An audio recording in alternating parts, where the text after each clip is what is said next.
तो मेरे प्यारे से दोस्तों, आप सभी लोगों का स्वागत है मेरी इस नई नॉवेल वीडियो में। वीडियो की क्लिप पे ध्यान मत दीजिएगा, स्टोरी पे फोकस करें। तो इस एपिसोड की स्टार्टिंग में हमें लुओ फैंग को दिखाया जाता है, जो कि असल में बैठा होता है हॉल ऑफ गॉड के अंदर, जहाँ पे क्यूरियोसिटी लॉर्ड ने सभी लोगों को बताया होता है कि 10 साल के अंदर प्रीमल स्टार अपीयर होने वाला है। इसलिए ह्यूमन रेस के सारे ही कल्टीवेटर जल्द से जल्द अपनी कल्टीवेशन को बूस्ट करना स्टार्ट कर दें और खुद को पावरफुल बनाना स्टार्ट कर दें, क्योंकि ह्यूमन रेस को सबसे ज्यादा इस समय किसी की जरूरत है तो अपनों की। इसी के साथ क्यूरियोसिटी लॉर्ड ने इस मीटिंग को यहीं पे खत्म कर दिया था। तभी लुओ फैंग बपाता और अपने टीचर वेनरेबल जान यान के साथ वापस से एंसेस्ट्रल गॉड सेक्ट के अंदर रिटर्न आ जाता है। अब यहाँ पे लुओ फैंग के मन में सबसे बड़ा सवाल होता है कि आखिर वो इन 10 सालों के अंदर ऐसा क्या करे कि वो प्रीमल स्टार के अंदर कॉस्मिक ओवरलॉर्ड कल्टीवेटर से फाइट कर सके और प्रीमल स्टार के अंदर बड़े ही आराम से सरवाइव कर सके। तभी लुओ फैंग की दिमाग की घंटी बजती है। लुओ फैंग को अपने टीचर माउंटेन सिटिंग एल्डर की बात याद आती है, जिन्होंने लुओ फैंग को स्टार टावर गिफ्ट किया था। उन्होंने लुओ फैंग से कहा था कि जब तुम अपना पहला कदम इमॉर्टलिटी पे रख दोगे तब तुम्हें वहां पे एक पावरफुल आर्मर मेरी तरफ से एक गिफ्ट मिलेगा, जो आर्मर मैंने सेफ्टी के तौर पे तुम्हारे सेकंड ब्रदर यान शैन ट्राइब के एम्परर के पास रख दिया है। तुम तब उसके पास जाकर के अपने आर्मर को उससे ले लेना। लुओ फैंग को ये बात याद आते ही वो अपने टीचर वेनरेबल जान यान से वहां से जाने की परमिशन मांगता है। अभी वहां पे वेनरेबल जान यान कहते हैं कि आखिर तुम यहाँ से कहाँ जा रहे हो। तभी वहां पे लुओ फैंग बताता है कि टीचर, मैं यहाँ से सीधा ही यान शैन रीजन की ओर जा रहा हूँ। तभी वहां पे वेनरेबल जान यान कहते हैं कि लुओ फैंग, यान शैन रीजन बहुत ही खतरनाक और मिस्टीरियस सी प्लेस है। आखिर तुम वहां पे अकेले क्या करने के लिए जा रहे हो और तुम उस जगह पे सरवाइव कैसे करोगे। तभी लुओ फैंग कहता है कि टीचर, यान शैन रीजन से थोड़ा बहुत कनेक्शन मेरा है और मेरा वहां पे जाना जरूरी है, क्योंकि मुझे 10 साल के अंदर खुद को पावरफुल बनाना है। तभी मैं काबिल हूँगा कि मैं बड़े ही आराम से प्रीमल स्टार के अंदर सरवाइव कर सकूं। ये सुनकर के वेनरेबल जान यान थोड़ा शॉक्ड होते हैं, मगर वो अपने डिसेबल के नेचर के बारे में अच्छे तरीके से जानते हैं कि अगर ये कुछ ठान ले तो वो करके दिखाता है। इसलिए वो लुओ फैंग को वहां से जाने के लिए परमिशन दे देते हैं। तभी वहां पे लुओ फैंग अपने नए सफर पे निकलने की तैयारी करना स्टार्ट कर देता है और वो अपने सारे ही सुप्रीम ट्रेजर्स, अपने वेपन्स और अपनी पावर, अपनी एबिलिटी को चेक करना स्टार्ट कर देता है। वो इस सफर में थोड़ी सी भी कमी नहीं छोड़ना चाह रहा था, मगर अभी तक लुओ फैंग को थंडर बीस्ट गॉड ने जो powerful ancient golden mirror treasure दिया है, लुओ फैंग यहाँ पे अभी उस मिरर ट्रेजर की फुल स्ट्रेंथ को अनलॉक नहीं कर पाया था। उसकी मिस्ट्री को लुओ फैंग अभी तक सॉल्व नहीं कर पाया था। तभी हम देखते हैं कि लुओ फैंग अपनी एंशिएंट सिल्वर शिप को लेता है, यानी कि अपने सिल्वर पैलेस को, और उसे पूरी ही तरीके से एक्टिवेट करके लुओ फैंग तैयार हो चुका था अपनी इस नई जर्नी को स्टार्ट करने के लिए। तभी वहां पे बवाता लुओ फैंग को बताती है कि यान शैन secret region ancient cosmic battlefield के नाम से भी जाना जाता है। लुओ फैंग वो जगह बहुत ही ज्यादा खतरनाक है और उस जगह पे काउंटलेस यूनिवर्स लेवल के मॉन्स्टर मारे गए हैं और इन्हें मारने वाला और कोई नहीं, यान शैन रीजन का एम्परर है। लुओ फैंग कहता है कि ये सारी ही बात मुझे पता है। और अब यहाँ पे लुओ फैंग अपने सिल्वर पैलेस के ऊपर सवार होकर के एंटर कर चुका था यान शैन सीक्रेट रीजन के अंदर। और तभी वहां पे लुओ फैंग अपनी स्पेसशिप से बाहर निकलता है, जहाँ पे चारों ही तरफ सिर्फ अंधकार होता है और उसके सामने एक मिस्टीरियस सा प्लेटफॉर्म मौजूद होता है, जो कि बहुत बुरी तरीके से क्रैक हो चुका था और उसके अंदर से अलग डायमेंशन की रोशनी बाहर आ रही होती है। लुओ फैंग बड़ी ही शांति से उस प्लेटफॉर्म को देखता है और उसे ऑब्जर्व करने के लिए उसके करीब चला जाता है। लुओ फैंग जैसे ही उस प्लेटफॉर्म के अंदर जाता है, लुओ फैंग का सर घूमने लगता है। वो एक अलग से ही जगह पे टेलीपोर्ट होकर के पहुंच जाता है। लुओ फैंग अभी भी समझ नहीं पाता है कि आखिर उसके साथ यहाँ पे क्या हुआ है।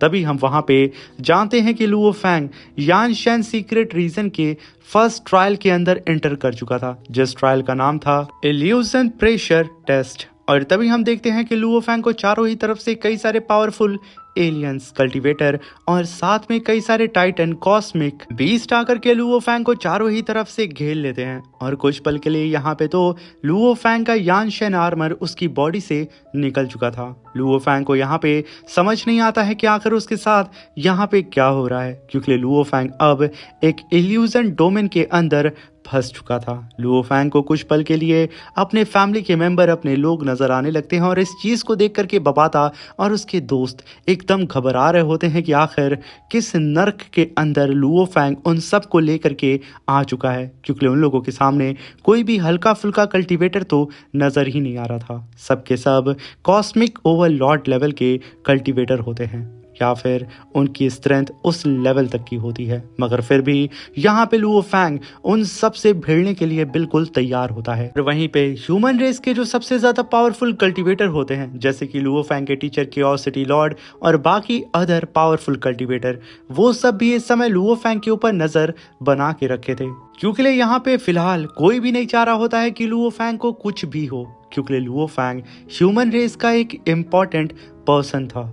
यहाँ पे अगर लुओ फैंग इस यानशेन सीक्रेट रीजन के ट्रायल को कंप्लीट कर लेता है तो वो प्रिमल स्टार के अंदर काफी कुछ हासिल कर सकता है ह्यूमन रेस के लिए।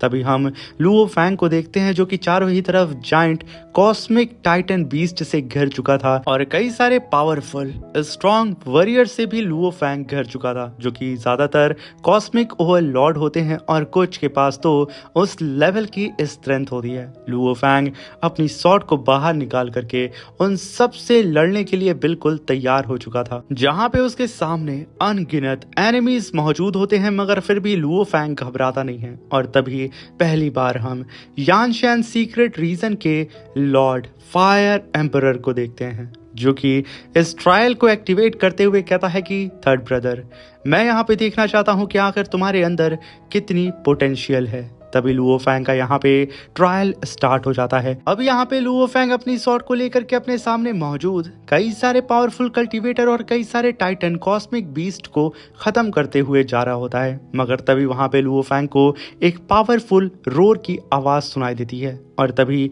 लुओ फैंग चारों ही तरफ से एक फ्लावर डोमेन के अंदर फंस जाता है। उसकी पूरी सोल शेक करने लगती है और उसके सामने अपीयर होता है यानशेन सीक्रेट रीजन के टॉप 10 गार्डियंस में से एक गार्डियन, जो कि खुद एक टाइटन कॉस्मिक बीस्ट था। वो आते के साथ लुओ फैंग के ऊपर अटैक करता है, जहां पे लुओ फैंग भी उसके ऊपर काउंटर अटैक अपनी स्वॉर्ड से करता है, मगर यहाँ पे तो लुओ फैंग का नॉर्मल अटैक उस पावरफुल बीस्ट के आर्मर को छू भी नहीं पा रहा था। वो बीस्ट के चारों ही तरफ ब्लैक मेटालिक आर्मर मौजूद होता है। लुओ फैंग कई सारे अटैक उस बीस्ट के ऊपर करता है, मगर फिर भी वो बीस्ट लुओ फैंग के सामने डटा रहता है।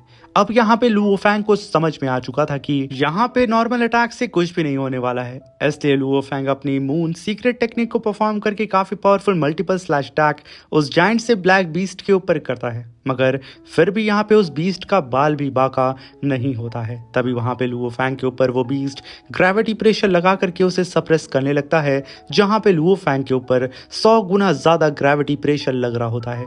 उसके हाथ पैर कांप उठते हैं, उसकी बॉडी पूरी ही तरीके से शेक करने लगती है, उसकी हड्डियां टूटने लगती हैं, मगर तभी लुओ फैंग कहता है कि अगर मैं आज यहाँ पे हार गया तो मैं कभी दोबारा उठ खड़ा नहीं हो पाऊंगा। मैं आज तक कभी रुका नहीं हूँ और ना ही कभी झुका हूँ। ये कहने के साथ लुओ फैंग वहां पे अपने गोल्डन हॉर्न बीस्ट की पावर को अपनी ह्यूमन बॉडी से फ्यूज करके अपनी पावर को बढ़ाता है और धीरे धीरे करके उस ग्रेविटी प्रेशर को तोड़ता हुआ, चीरता हुआ लुओ फैंग खड़ा हो जाता है, जहां पे लुओ फैंग की बोन फिर से जुड़ जाती हैं। तभी लुओ फैंग अपनी स्वॉर्ड को कस के पकड़ता है और चिल्लाते हुए कहता है कि मैं यहाँ पे हारूंगा तो नहीं, चाहे भले ही मेरी जान यहाँ पे क्यों ना चली जाए, मैं अपने आखिरी खून के कतरे को इस्तेमाल करके तुमसे लड़ता रहूंगा। और तभी हम देखते हैं कि लुओ फैंग यहाँ पे अपनी star blade enhance brush technique को परफॉर्म करके काफी पावरफुल स्लैश अटैक सीधे ही उस जाइंट से कॉस्मिक टाइटन बीस्ट के ऊपर कर देता है। ये स्लैश अटैक इस बार उस बीस्ट के सिल्वर ब्लैक आर्मर को फाड़ देता है और हल्का सा खून उस बीस्ट का बाहर निकलता है, जिसे इतनी लंबी फाइट के दौरान लुओ फैंग पहली बार अपनी आंखों से देखता है। लुओ फैंग की आंखें यहाँ पे चमक उठती हैं, मगर वो बीस्ट अब और भी ज्यादा बेकाबू हो जाता है। अब ये सब देख करके बबाता और उसकी साथी एकदम घबरा जाती हैं और यहाँ पे लुओ फैंग और उस बीस्ट के बीच में घमासान युद्ध स्टार्ट हो जाता है, जहाँ पे वो बीस्ट लुओ फैंग के ऊपर काफी सारे पंचों की बरसात कर रहा होता है। लुओ फैंग कुछ पंचों को उसके डॉज करता है और खुद को प्रोटेक्ट करता है और वापस से उसके ऊपर काउंटर अटैक भी करता है, मगर तभी लुओ फैंग यहाँ पे फिर से खुद को हारता हुआ पा रहा था। मगर फिर से लुओ फैंग यहाँ पे अपनी पावर को एक्सट्रीम लेवल तक बूस्ट करता है, जिसकी वजह से लुओ फैंग की रफ्तार अब उस बीस्ट से ज्यादा हो चुकी थी। जैसे ही वो बीस्ट लुओ फैंग के ऊपर काउंटर अटैक करता है, लुओ फैंग जैसे कि उसके अटैक को पहले प्रिडिक्ट कर लेता है। वो तुरंत पहले ही कुछ इंच पीछे हट के उस बीस्ट के पंच को डॉज करता है और तुरंत वहां पे अपने स्टार सील की पावर का इस्तेमाल करके वहां पे काफी powerful beast god claw attack को समन कर लेता है और लगातार उस जाइंट से बीस्ट के ऊपर मल्टीपल क्लॉ अटैक करके उसे फाड़ना स्टार्ट कर देता है। चंद मिनटों में लुओ फैंग ने यहाँ पे पूरी ही लड़ाई का रुख बदल दिया था और वो इस फाइट को जीत जाता है। और तभी वहां पे यान शैन सीक्रेट रीजन का एम्परर कहता है कि थर्ड जूनियर ब्रदर, फाइनली तुमने यहाँ पे पहले ट्रायल को कंप्लीट कर लिया है।